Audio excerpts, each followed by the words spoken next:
এইভাবে আমলকির মোরব্বা বানালে খেতে ভীষণ সুস্বাদু হয়। এই আমলকির মোরব্বা সারা বছর ঘরে রেখে খাওয়া যায়।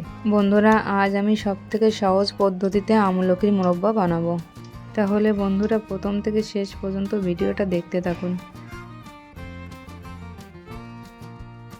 আমলকিগুলো আমি ভালো করে ধুয়ে নিয়েছি। এবার কড়াইতে দিয়ে ভাপিয়ে নেব। আপনারা চাইলে সেদ্ধ করেও নিতে পারেন।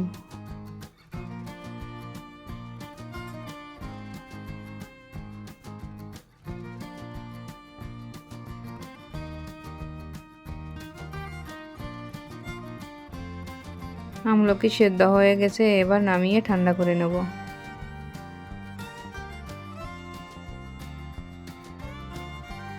আমলকি ঠান্ডা হয়ে গেছে, এবার একটা কাঁটা চামচ দিয়ে এভাবে গায়ে ফুটো ফুটো করে নেব, তাহলে রসটা ভিতর পর্যন্ত যাবে।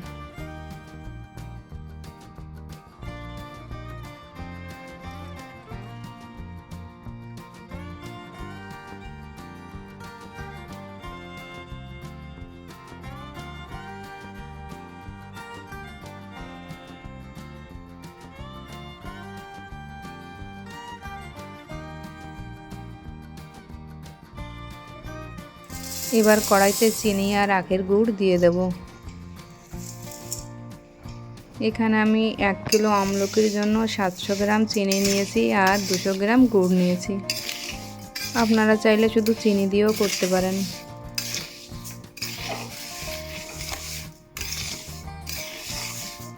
এবার একটু জল দিয়ে চিনি আর গুড় ভালো করে গলিয়ে নেব।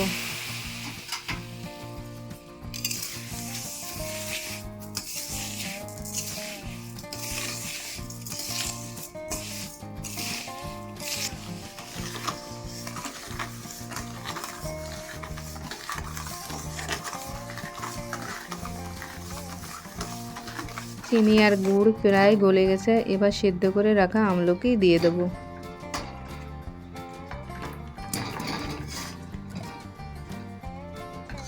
এবার আমলকিগুলো চিনির শিরার সাথে ভালো করে মিশিয়ে নেব। বন্ধুরা, রেসিপিটা যদি ভালো লেগে থাকে লাইক করবেন, শেয়ার করবেন আর সাবস্ক্রাইব করে পাশে থাকবেন।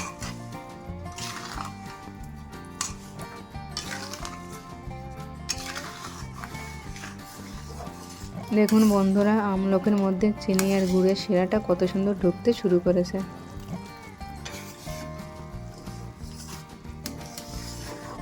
এবার সময় নিয়ে চিনি আর গুড়ের শিরার মধ্যে আমলকিটা ভালো করে ফুটিয়ে নিতে হবে।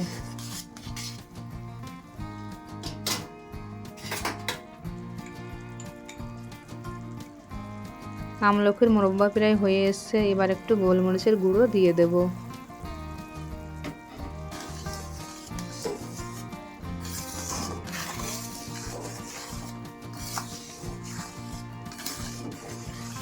এবার আর একটু সময় নিয়ে ভালো করে ফুটিয়ে নেব।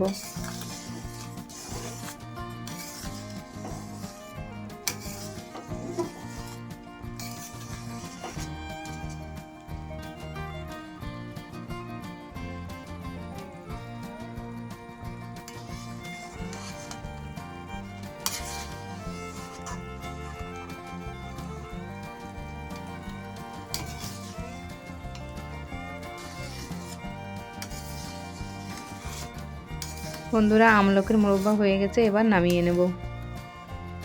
এবার একদিনের জন্য আমলকিগুলো রসের মধ্যে রেখে দেব, তাহলে আমলকির মধ্যে রসটা ভালো করে ঢুকবে।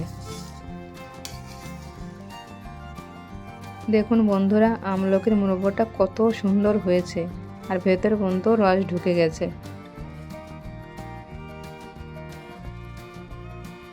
এবার একটা কাচের বয়ামের মধ্যে রেখে দেব, সারা বছর খাওয়া যাবে, তাহলে নষ্ট হবে না।